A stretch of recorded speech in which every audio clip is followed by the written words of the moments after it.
SAXSimageviewer.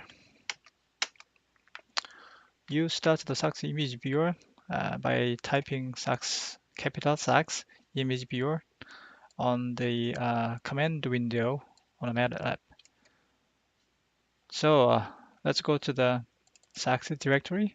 So you can actually change the directory by double-clicking the directory name here, or the moving around with these tools. If you want to display only the certain type of the images or data, you can use you can put the filter here. For example, star. Let's say what should I plot?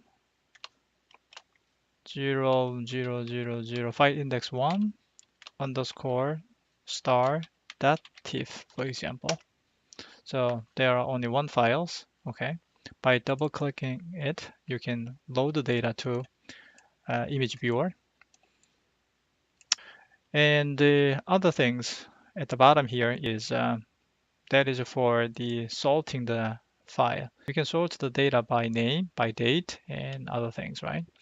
Usually, it's convenient to have it by date.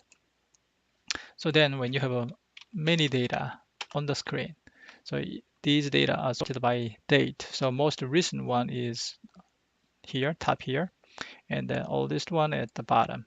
So at the Beam9, it's relatively easy to find the data what you want, because also by doing this way, data is sorted by the file index as well, right? Okay, good. And double click, then okay, you can load the data.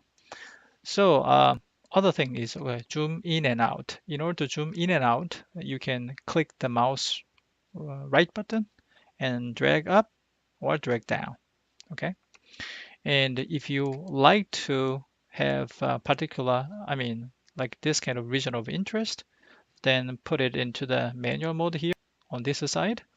Then whenever you load the new images, it will not unzoom the entire kind of images. It will stay on this region of interest, right?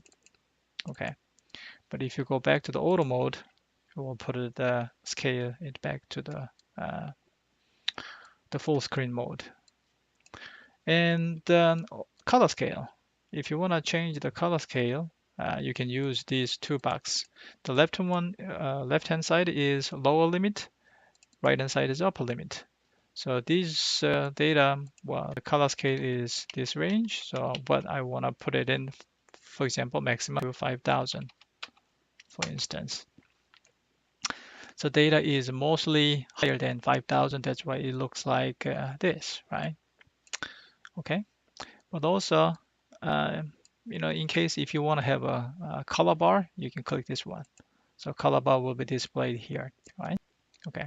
So as you see, again, so most of the region of data is higher than 5,000 count. So put one more zero, 50,000 count.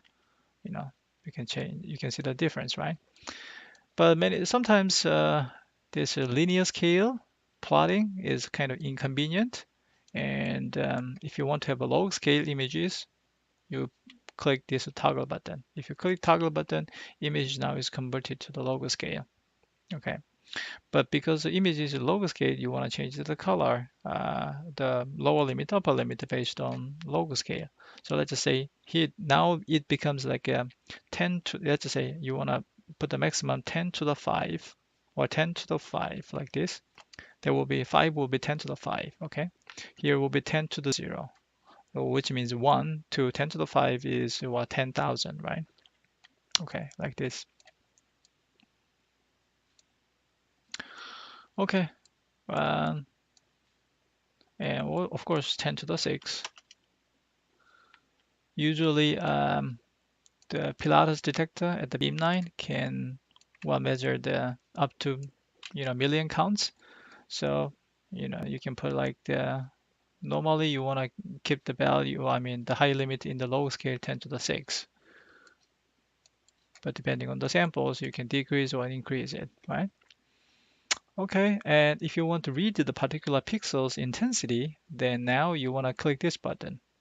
Okay, and then move the mouse over the pixel where you want to uh, read the intensity. So if you do this, you can see the x and y coordinates of the pixels, and z is the intensity. Okay. I mean, no matter how you display data in a log scale or the linear scale, z value will show you the original intensity in the linear scale intensity, right? Okay, it's a pretty high intensities. Okay, if you toggle it off, that feature is gone. Now you can zoom in and out. Okay, once you have that button is on, you cannot zoom in and out, right? It doesn't work, only for reading. Turn it off, zoom in and out again. Okay. Oh, that's about it for the basic tutorial for SAXSimageviewer.